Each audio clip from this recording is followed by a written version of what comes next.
Hey, when I was a busy mom of school-age kids with a wardrobe full of nothing but jeans and t-shirts, pretty much, I think I had still maybe a couple, like one or two suits left from back when I worked in a corporate job.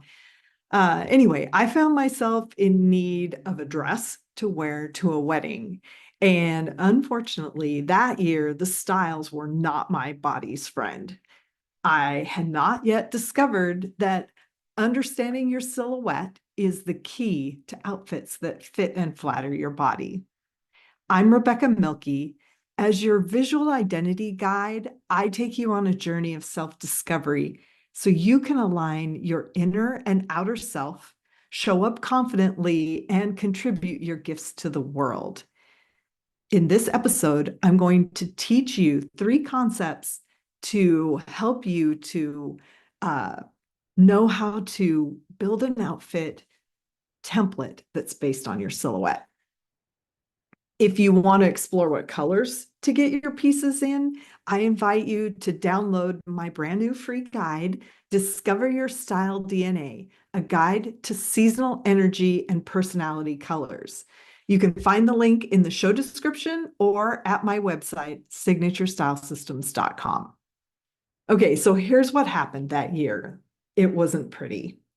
I bought a dress I could afford and find. It was kind of a butter yellow. And parenthetically, when I first started training to be a stylist with global expert Carla Mathis, I sent her a picture of me. She asked for a bunch of pictures. And so I sent her a picture of me in a color that was similar to the color of that dress. And here's her response. Who told you to wear that color? See how much better you look in white, which of course isn't applicable to a wedding because I wouldn't wear or I wouldn't wear white to a wedding. But anyway, back to that dress that didn't work. The primary failing of what was wrong with it was that it just kind of flowed straight past my waist. And I need more definition than that to not look frumpy and shapeless. So here's how you can build an outfit template based on your silhouette and not look frumpy and shapeless. So number one, your skirt or trousers should mimic your hip shape. And there are basically three hip shapes. So with a low hip, it's like an A. The widest point is at the top of the thigh, and then the upper pelvic bones, like kind of just below the waist, are narrower. So this hip shape is not surprisingly most compatible with A-shaped skirts, A-line skirts, A-line dresses even, or wide leg pants. And of course, there are always exceptions and there's always workarounds. And that's why this work is way more technical than I certainly thought before I got trained in it. With a high hip, it's the other way around. So the widest point is at the upper pelvic bones, which is like just below the waist. So it's like a great place to perch a baby or a bag of groceries or whatever. And then the point at the top of the thigh is narrower. This hip shape is most compatible with like pencil skirts and pegged or tapered pants.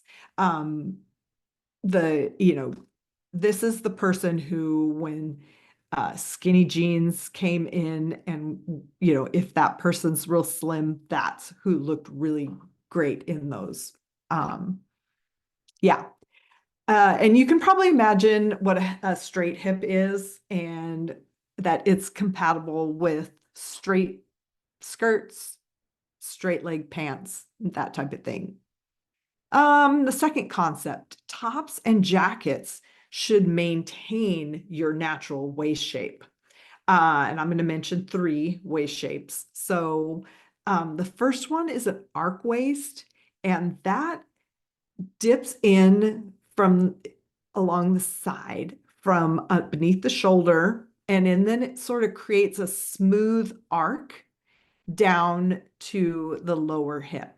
So it kind of curves in and then back out at the lower hip. And then the second one is you can just, if there's not much waist definition, or even like if your waist ovals out, you can just bypass the waist. And so there's lots of fun styles that do that. Then there's the cinch waist, which is a small waist above a high hip.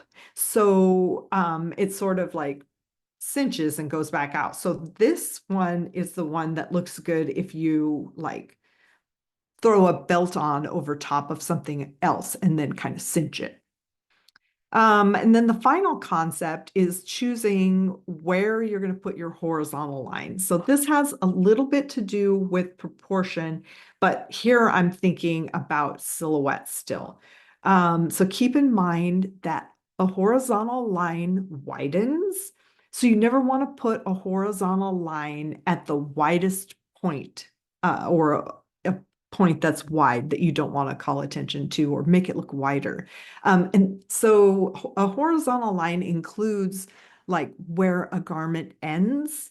So if you're wearing a jacket with a pair of pants and where they meet, the bottom hem of the jacket, that is a horizontal line. Unless like I mean, it could be curved or whatever stylistically, but generally it's going to be a horizontal line.